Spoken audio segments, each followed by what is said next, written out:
بریم کشتی حسن یزدانی با این آمریکایی رو ببینیم.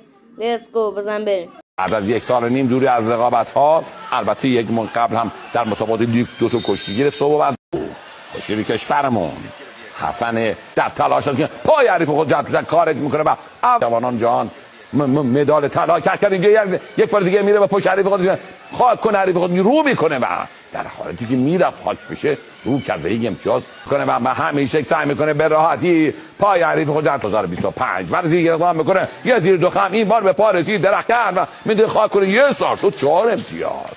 حریف خودش اصلا اونجا به دنبال اجرا فن لنگ که صدر فن لنگ رو به اجرا بذاره و اصلا اونجا دور میزنه میره که خاک میکنه، حسن به پا رسید، حسن یزدانی این کارو نمیده، بالا میره پای دیگه درو میکنه و 4 حسن یزدانی ما کشتی میگیره، حالا یه خمو تبدیل میکنه به 2 خم، میره برای امتیاز بگیره، اینجا خاک میکنه به پل میزنه شده اون انرژی ابتدای کارو نداره. ببینید کشتی امریکایی با توجه به اینکه از حریف خودش پیش هست باز هم خاک میکنه